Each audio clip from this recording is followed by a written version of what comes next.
माजी मंत्री हर्षवर्धन पाटील यांनी राष्ट्रवादी काँग्रेस शरदचंद्र पवार पक्षात जाण्याचा निर्णय घेतलेला आहे।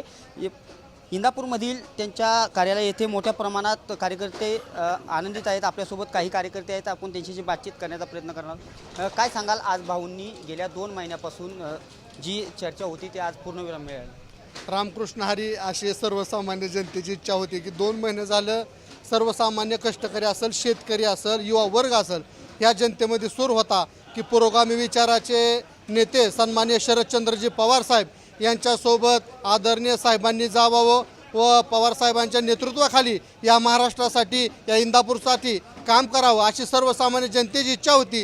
ती इच्छा कुठंतरी आज 2 महिन्यानंतर सातत्यात आम्हाला उतरलेली दिसते। त्याच्यामुळं आमचा आनंद गगनात मावेन असं झालं आहे, कारण की 10 वर्ष या इंदापूर तालुक्यातील सर्वसामान्य जनतेने जे काळा सोसल्यात ते काळा काय कुणी सोसलेलं नाही। त्यामुळे येणाऱ्या काळामध्ये सर्वसामान्य जनतेला चांगले दिवस येतील असा आम्हा कार्यकर्त्यांना ठाम विश्वास आहे।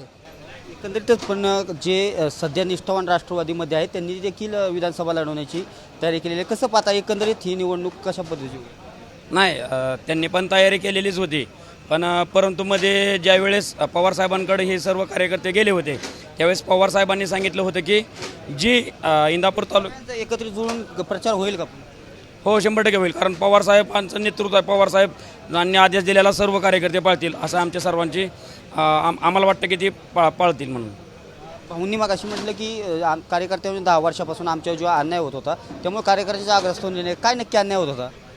गेले 10 वर्ष झालं या ठिकाणी इंदापूर तालुक्यामध्ये काम करत असताना आमदार हे विरोधी पक्षाचे असल्यामुळे कार्यकर्त्यांवरती अनेक पद्धतीनं अन्याय होत होता।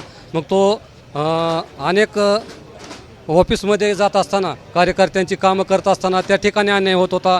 त्याचबरोबर कार्यकर्त्यांवरती खोटे नाटे गुन्हे दाखल करण्याचाही प्रकार गेल्या 10 वर्षामध्ये या तालुक्यामध्ये झालेला आहे। त्याचबरोबर तालुक्यामध्ये काही ग्रामपंचायतीच्या सरपंचांना सुद्धा त्रास देण्याचं काम विरोधी सत्ताधारी लोकांनी गेल्या 10 वर्षामध्ये केलेलं आहे। आणि त्याचबरोबर विकासामध्ये सुद्धा फार मोठ्या प्रमाणावरती दुजाभाव केला जात होता गेल्या 10 वर्षामध्ये। अशा पद्धतीचा वेगवेगळ्या प्रकारे लोकप्रतिनिधी हे तालुक्यातील आमच्या भाऊंवरती प्रेम करणाऱ्या कार्यकर्त्यांवरती अन्याय करत होते। कसं पाहता हर्षवर्धन भाऊंनी आज प्रवेश केलेला आहे, काय येणारा कशा पद्धती? आनंद आहे, कारण परिस्थिती अशी आहे की अकलूजच्या मोहिते पाटलांनी गेल्या 2-3 महिन्यामध्ये 2-4 लोकसभेच्या वेळेस जो निर्णय घेतला आणि पश्चिम महाराष्ट्रामध्ये एक दांडगा एक अनुभव त्यांनी केला, त्याच पद्धतीने हर्षवर्धन पाटलांसुद्धा ह्या महाराष्ट्रामध्ये चेहरा राजकारणातला खूप मोठा आहे आणि त्याचा जो परिणाम आहे हा महाराष्ट्राच्या राजकारणामध्ये खूप मोठा परिणाम दिसणार आहे। काय वाटतं एकंदरीत?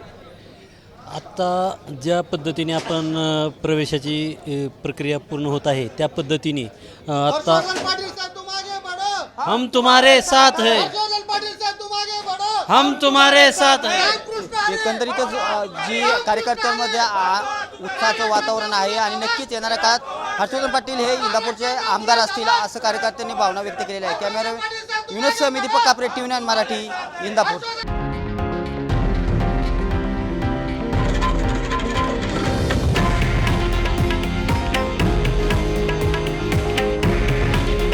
हे आहे देशातील नंबर 1 न्यूज नेटवर्क आणि आपण पाहत आहात TV9 मराठी। काळजी तुमची, हित महाराष्ट्राचं।